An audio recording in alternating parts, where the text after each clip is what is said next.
എളുപ്പത്തിൽ തയ്യാറാക്കാൻ പറ്റുന്നതും അതുപോലെ തന്നെ നല്ല ടേസ്റ്റി ആയിട്ടുള്ള കുറഞ്ഞ ചേരുവയിൽ തയ്യാറാക്കി എടുത്തിട്ടുള്ള നല്ല അടിപൊളി ടേസ്റ്റുള്ള ഒരു ചിക്കൻ ഫ്രൈ കണ്ടു നോക്കിയാലോ. അതിന് വേണ്ടിയിട്ട് എല്ലോട് കൂടിയിട്ടുള്ള ചിക്കൻ നന്നായിട്ട് കഴുകി വെള്ളമൊക്കെ വാർത്തെടുത്തിട്ടുണ്ട്. ഒരു 350 ഗ്രാം ഉണ്ട് കേട്ടോ.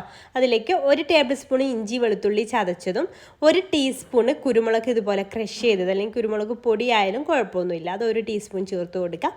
പിന്നെ 1 ടേബിൾ സ്പൂണ് കാശ്മീരി മുളക് പൊടിയാട്ടോ ഞാൻ ചേർത്തിട്ടുള്ളത്, കളർ കിട്ടാനും ഒക്കെ വേണ്ടിയിട്ട്.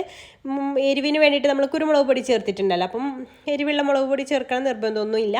1 ടേബിൾ സ്പൂൺ കാശ്മീരി ചേർക്കുക, ആവശ്യത്തിന് ഉപ്പും ചേർത്ത് കൊടുക്കുക. പിന്നെ മെയിനായിട്ടുള്ള ഒരു ഇൻഗ്രീഡിയൻ്റ് ആണ് സവാള ചെറുതായിട്ട് അരിഞ്ഞത്, പൊടിയായിട്ട് അരിഞ്ഞത് 2 ടേബിൾ സ്പൂൺ ചേർത്ത് കൊടുക്കുക.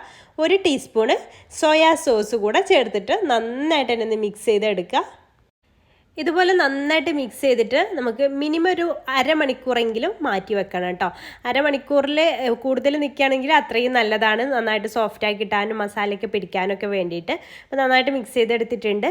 അപ്പോൾ അത് ഞാനൊരു അരമണിക്കൂറിന് ശേഷമായിട്ട് എടുത്തില്ല, നിങ്ങൾക്ക് ഫ്രിഡ്ജിൽ വെക്കുകയാണെങ്കിൽ അത്രയും നല്ലതാണ് കേട്ടോ. പിന്നെ റെസ്റ്റിംഗ് ടൈമൊക്കെ കഴിഞ്ഞതിന് ശേഷം അതിലേക്ക് നമുക്ക് 1 ടേബിൾ സ്പൂൺ കോൺഫ്ലവർ ആഡ് ചെയ്ത് കൊടുക്കാം. ഇത് ഫ്രൈ ചെയ്യാൻ നേരം ആഡ് ചെയ്ത് കൊടുത്താൽ മതി കേട്ടോ, അതിന് മുന്നേ തന്നെ ആഡ് ചെയ്ത് കൊടുക്കരുത്. ഫ്രൈ ചെയ്യുന്ന തൊട്ട് മുന്നേ ആയിട്ട് അത് ആഡ് ചെയ്തിട്ട് നന്നായിട്ടൊന്ന് മിക്സ് ചെയ്തെടുത്താൽ മതി. അപ്പോൾ അതാ നമ്മുടെ സംഭവം റെഡി ആയിട്ടുണ്ടെങ്കിൽ ഇനി നമുക്ക് ഓയിൽ നന്നായിട്ടൊന്ന് ചൂടാക്കി എടുക്കാം. ഞാനിതുപോലെ ഒരു ഇരുമ്പിൻ്റെ ചീനച്ചട്ടിയാട്ടോ എടുത്തിട്ടുള്ളത്.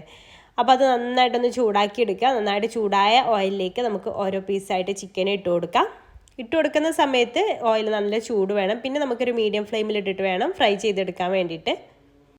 പിന്നെ ചിക്കൻ ഫ്രൈ ചെയ്യുന്ന സമയത്തൊക്കെ എല്ലാവർക്കും അറിയായിരിക്കും, എന്നാലും അറിയാത്തവർക്ക് വേണ്ടിയിട്ട് ഷെയർ ചെയ്യുകയാണ്. നമ്മളിത് ഇട്ട് കൊടുത്ത ഉടനെ തന്നെ ഒന്ന് മിക്സ് ചെയ്യരുത്. അങ്ങനെ മിക്സ് ചെയ്യുമ്പോഴാണ് നമ്മുടെ ഈ ഒരു ചിക്കനിൽ മസാലയൊക്കെ ഓയിലിലേക്ക് ചാടിയിട്ട് പിന്നെ ചിക്കനിൽ ഒരു മസാല പോലും ഉണ്ടാവാതിരിക്കുക. 1-2 മിനിറ്റ് ഇതുപോലെ തന്നെ വെച്ചതിന് ശേഷം ആ മസാലയൊക്കെ ഒന്ന് പിടിച്ചു എന്ന് കണ്ടതിന് ശേഷം മാത്രം ഒന്ന് തിരിച്ചിട്ട് കൊടുത്താൽ മതി കേട്ടോ. നന്നായിട്ടൊന്ന് മിക്സ് ചെയ്തിട്ടും ഇളക്കി കൊടുത്താൽ മതി. ആദ്യം തന്നെ അത് ഇളക്കി കൊടുത്താൽ മസാലയൊക്കെ ഓയിലിലേക്ക് വീഴും. അപ്പോൾ അത് ഏകദേശം അത് 2 സൈഡും ആയതിന് ശേഷം നമുക്ക് അതിലേക്ക് കുറച്ച് കറിവേപ്പിലയും കൂടെ ഒന്ന് ഇട്ടിട്ട് നമുക്ക് കോരിയെടുക്കാം. കറിവേപ്പിലയുടെ ഫ്ലേവർ കൂടെ വരുമ്പോൾ നല്ലൊരു ടേസ്റ്റ് ആയിരിക്കും നമ്മുടെ ഒരു ചിക്കൻ ഫ്രൈക്ക്. നല്ല സോഫ്റ്റ് അല്ല, ഓവറായിട്ട് ഫ്രൈ ചെയ്യരുത്, നല്ല സോഫ്റ്റ് ആവുന്ന ആ ഒരു സ്റ്റേജ് ഉണ്ടല്ലോ, ആ ഒരു സ്റ്റേജിൽ നമുക്ക് ഓയിലിൽ നിന്ന് കോരിയെടുക്കാം കേട്ടോ.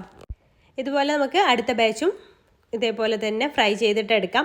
അപ്പോൾ നമുക്ക് ഇപ്പോൾ ഗസ്റ്റൊക്കെ വരുന്ന സമയത്ത് ഇതുപോലൊക്കെ തയ്യാറാക്കി നോക്കുകയാണെന്നുണ്ടെങ്കിൽ അവർക്കൊക്കെ എന്തായാലും ഇഷ്ടമാവും. നമുക്ക് വീട്ടിൽ തയ്യാറാക്കുകയാണെന്നുണ്ടെങ്കിലും ഈ രീതിയിലൊന്ന് ട്രൈ ചെയ്ത് നോക്കണം കേട്ടോ. അപ്പോൾ ട്രൈ ചെയ്ത് നോക്കിയിട്ട് ഫീഡ്ബാക്ക് അറിയിക്കാൻ മറക്കരുത്. ഇതുപോലെ നിങ്ങൾ ഒരു തവണ തയ്യാറാക്കി നോക്കുകയാണെങ്കിൽ നിങ്ങൾക്ക് എന്തായാലും ഇഷ്ടമാവും കേട്ടോ. അപ്പോൾ ഈ റെസിപ്പി നിങ്ങൾക്ക് ഇഷ്ടമായിട്ടുണ്ടെങ്കിൽ ലൈക്ക് ചെയ്യാനും അതുപോലെ നമ്മുടെ പേജ് ഫോളോ ചെയ്യാത്തവരാണെന്നുണ്ടെങ്കിൽ ഫോളോ ചെയ്യാനും മറക്കല്ലേ. അപ്പോൾ ഇൻഷാല്ലാ പുതിയൊരു നല്ലൊരു വീഡിയോ ആയിട്ട് നമുക്ക് അടുത്തൊരു ദിവസം കാണാം. Bye, thank U.